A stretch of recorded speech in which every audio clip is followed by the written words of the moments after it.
হিন্দু ধর্মের মহাকাব্যগুলোতে অনেক যোদ্ধার বর্ণনা রয়েছে যাদের কাছে অনেক দিব্যাস্ত্রের অগাধ জ্ঞান ছিল।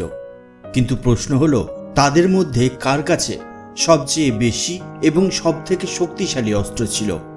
এই প্রশ্নের উত্তর জানতে এই ভিডিওটি শেষ পর্যন্ত দেখতে থাকুন, কারণ শীর্ষস্থানে কে আছে তা জেনে আপনি অবাক হবেন। বন্ধু, অদ্ভুত অথচ বাস্তবের আরও একটা নতুন এপিসোডে আপনাকে জানাই স্বাগতম। আপনি যদি আমাদের চ্যানেল এখনও সাবস্ক্রাইব না করে থাকেন তাহলে ঝটপট আমাদের চ্যানেল সাবস্ক্রাইব করে নিন, আর আমাদের চ্যানেলের সমস্ত ভিডিওর নোটিফিকেশন সবার আগে পাওয়ার জন্য পাশে থাকা বেল আইকন প্রেস করতে ভুলবেন না। তাহলে চলুন শুরু করা যাক আজকের ভিডিও। লক্ষণের কাছে মহেশ্বরাস্ত্র, ব্রহ্মাস্ত্র, আগ্নেয়াস্ত্র, ব্রহ্মশির, কুবেরাস্ত্র, বায়ব্যাস্ত্র, ইন্দ্রাস্ত্র, বরুণাস্ত্র এবং সৌরাস্ত্রের মতো অনেক শক্তিশালী ঐশ্বরিক অস্ত্র ছিল। তার কাছে বরুণ দেবের একটি দিব্য ধনুক, একটি তরবারি এবং একটি দিব্য তারকাস বা তুন ছিল, যার তীর কখনো ফুরাতো না। লক্ষণ যে সমস্ত অস্ত্র ব্যবহার করেছিলেন এবং তার কাছে যে সমস্ত অস্ত্র ছিল সেগুলি আমরা বর্ণনা করলাম। এগুলি ছাড়া আমরা আর কোনো নতুন বিবরণ পাইনি। কর্ণ। অর্জুন যুদ্ধক্ষেত্রে যে সমস্ত অস্ত্রশস্ত্রের দক্ষতা প্রদর্শন করেছিলেন, কর্ণও তা প্রদর্শন করেছিলেন। এর অর্থ হল, কর্ণের কাছে আগ্নেয়াস্ত্র, বরুণাস্ত্র, বায়ব্যাস্ত্র, প্রজ্ঞাস্ত্র, ভৌমাস্ত্র, অন্তর্ধানাস্ত্র প্রভৃতি দিব্য অস্ত্র ছিল। সূর্যপুত্র কর্ণ পরশুরামের কাছ থেকে ব্রহ্মাস্ত্র এবং ভার্গবাস্ত্রের জ্ঞান নিয়েছিলেন। তিনি পরশুরামের কাছ থেকে বিজয় ধনুষও পেয়েছিলেন। তিনি সূর্য দেবতার বর হিসেবে দিব্য কবচ এবং কুণ্ডল অর্থাৎ কানের দুল নিয়ে জন্মগ্রহণ করেছিলেন, কিন্তু দেবরাজ ইন্দ্র তার কাছ থেকে সেই কবচ ও কানের দুল কেড়ে নিয়েছিলেন। কিন্তু এর বিনিময়ে তিনি অদম্য বাসবী শক্তি পেয়েছিলেন। এছাড়াও তার কাছে প্রচান্নাস্ত্র, পর্বতাস্ত্র, স্তুনাকরণ, ইন্দ্রজাল এবং নাগাস্ত্র ছিল। এছাড়া কর্ণ যখন মহেন্দ্র পর্বতমালায় গেলেন তখন সেখানে তিনি যক্ষ, রাক্ষস, গন্ধর্ব এবং অনেক দেবতাদেরও দেখেছিলেন, যাদের কাছ থেকে তিনি বিভিন্ন অস্ত্র পেয়েছিলেন। গুরু দ্রোণাচার্য এবং অশ্বত্থামা। ভৃগুবংশীয় ভগবান পরশুরাম গুরু দ্রোণকে তার সম্পূর্ণ অস্ত্র প্রদান করেছিলেন এবং সম্পূর্ণ ধনুর্বেদের উপদেশ দিয়েছিলেন। অগ্নিবেশ মুনি তাকে আগ্নেয়াস্ত্র সম্পর্কে শিক্ষা দিয়েছিলেন। তিনি মহর্ষি অগস্ত্যের কাছ থেকে ব্রহ্মশিরাস্ত্রের জ্ঞান লাভ করেছিলেন। ভগবান বিষ্ণু স্বয়ং তাকে বর হিসেবে নারায়ণাস্ত্র প্রদান করেছিলেন। গুরু দ্রোণাচার্য ব্রহ্মকবচকে আবাহন করতে জানতেন। এসব ছাড়াও গুরু দ্রোণের কাছে ব্রহ্মাস্ত্র, ইন্দ্রাস্ত্র, রুদ্রাস্ত্র, তশাস্ত্র, বরুণাস্ত্র, বায়ব্যাস্ত্র, যমাস্ত্রও ছিল। শূল, নারজ, বল এবং বিপদ প্রভৃতি বিশেষ কিছু অস্ত্র সম্পর্কেও তার জ্ঞান ছিল। তার কাছে গন্ধর্ব এবং প্রজন্যাস্ত্রের মতো শক্তিশালী দিব্যাস্ত্রও মজুদ ছিল। তার কাছে ব্রহ্মার শক্তিশালী তলোয়ারও ছিল। তিনি মহর্ষি অঙ্গিরসের কাছ থেকে একটি দিব্য ধনুকও পেয়েছিলেন।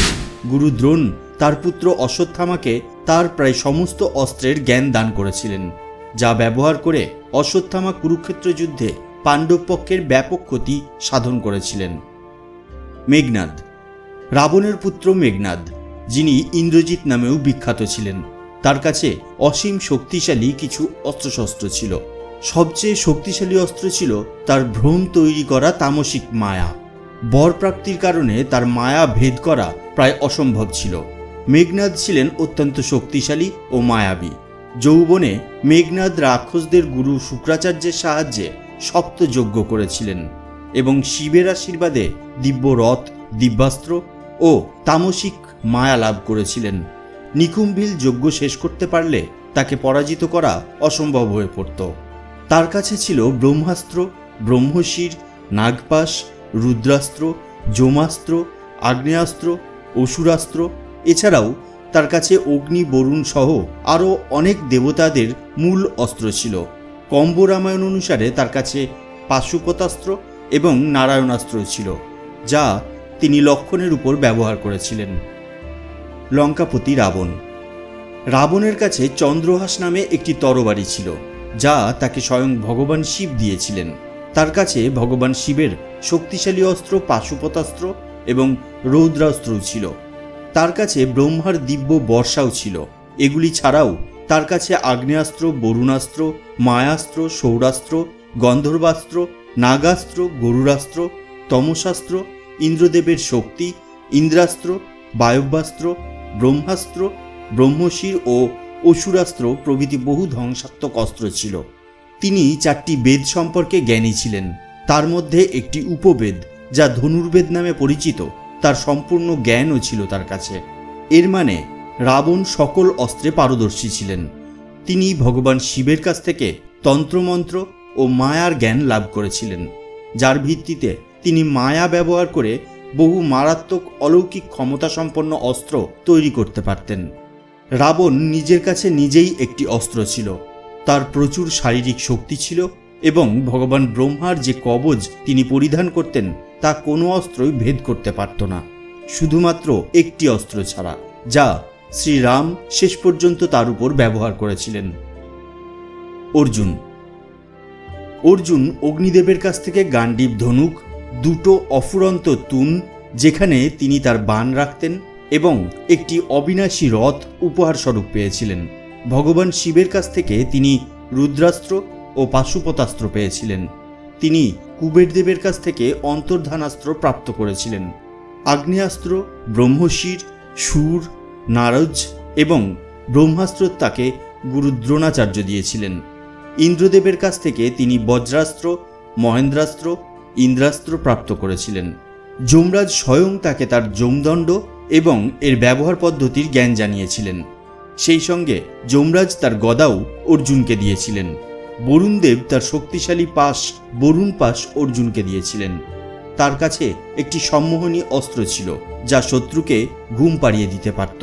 তার সাথে বায়ব্যাস্ত্র, বরুণাস্ত্র, প্রজাপতি, পরমেষ্ঠি, ভৌমাস্ত্র, প্রজন্যাস্ত্র, নাগাস্ত্র এবং পর্বতাস্ত্র নামের দিব্যাস্ত্রও ছিল।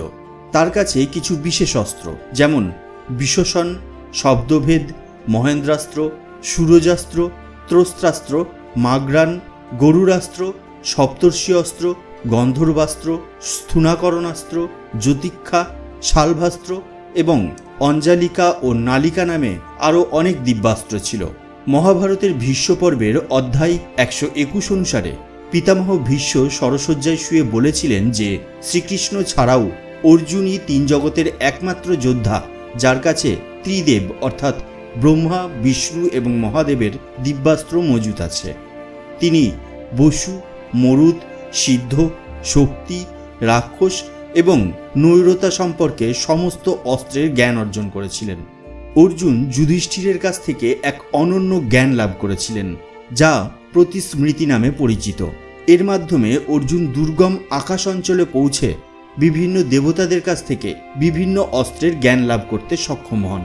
ধনুর্বিদ্যার 5 বিধির বিষয়েই তার অগাধ জ্ঞান ছিল। শ্রীরাম। ভগবান শ্রীরামের কাছে আমাদের মহাকাব্যে উল্লিখিত প্রতিটি অস্ত্রশস্ত্র মজুদ ছিল। বাল্মীকি রামায়ণের অরণ্যকাণ্ড সর্গ 12 অনুসারে ঋষি অগস্ত্য তাকে ভগবান বিষ্ণুর একটি ধনুক, ব্রহ্মার ঐশ্বরিক তীর, 2টি তুন যার তীর কখনো শেষ হয় না, ইন্দ্রদেবের একটি দিব্য তলোয়ার এবং ভগবান বিষ্ণুর আরও একটি ধনুক প্রদান করেছিলেন। তারকাকে হত্যা করার পর ঋষি বিশ্বামিত্র তাকে ত্রিদেবের প্রায় সমস্ত অস্ত্রশস্ত্রের জ্ঞান দিয়েছিলেন, যা এইরূপ।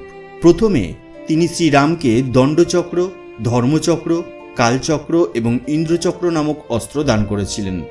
তারপর বিদ্যুতের তৈরি বজ্রাস্ত্র, ভগবান শিবের শূল, ব্রহ্মশির, আশিকা, ব্রহ্মাস্ত্র দিলেন।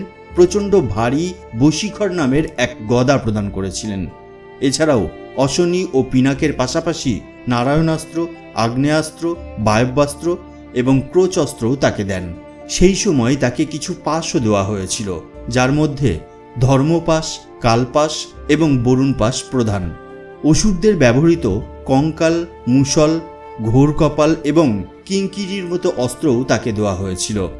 বিদ্যাধরদের প্রধান অস্ত্র খড়গ, মোহন, প্রস্বপন, প্রশমন, সৌম, বর্ষণ, সন্তাপন, বিলাপন, মাদনাস্ত্র, গন্ধর্বাস্ত্র, মানবাস্ত্র, পিশাচস্ত্র, তমস, এবং অদ্বিতীয় সোমনাস্ত্র দেন। মুষলাস্ত্র, সত্যাস্ত্র, অসুরদের মায়াময় অস্ত্র এবং সূর্যদেবের প্রভাব অস্ত্রও তাকে দান করেন।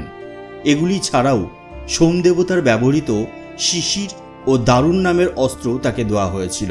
তাছাড়া তার কাছে সুদর্শন চক্র, পাশুপতাস্ত্র, বৈষ্ণবাস্ত্র, ব্রহ্মশির, রুদ্রাস্ত্র এবং ইন্দ্রাস্ত্র নামের ঐশ্বরিক অস্ত্রও ছিল। আমাদের প্রাচীন সনাতন ইতিহাসে কোনো মানব যোদ্ধার এত অস্ত্রের জ্ঞান ছিল না। শ্রীরামের মতোই শ্রীকৃষ্ণেরও মহাবিশ্বে এমন কোনো অস্ত্র ছিল না যা তার কাছে ছিল না। এছাড়া কোনো অস্ত্রই তার উপর প্রভাব ফেলতে পারত না, আর কেউ তার সাথে যুদ্ধে জয়লাভও করতে পারত না। শ্রীরামের যত অস্ত্রের কথা আমরা আগে বলেছি, শ্রীকৃষ্ণেরও সেসব অস্ত্রের জ্ঞান ছিল, কিন্তু তিনি সুদর্শন চক্র ব্যবহার করেই বিভিন্ন মহারথীদের হত্যা করেছিলেন। শ্রীকৃষ্ণ এবং শ্রীরামের মধ্যে কোনো পার্থক্য নেই, উভয়েই একই। জয় শ্রীরাম, জয় শ্রীকৃষ্ণ। আজকের ভিডিও ব্যাস এ পর্যন্তই। আমাদের আজকের ভিডিও আপনার কেমন লাগলো সেটা নিচের কমেন্ট বক্সে কমেন্টস করে জানিয়ে দিন। আর আমাদের ভিডিও যদি আপনার ভালো লেগে থাকে তাহলে একটা লাইক করুন আর শেয়ার করে ছড়িয়ে দিন সবার মধ্যে। তাহলে দেখা হবে পরবর্তী ভিডিওতে। তার আগে অবশ্যই ভালো থাকবেন, সুস্থ থাকবেন। ধন্যবাদ।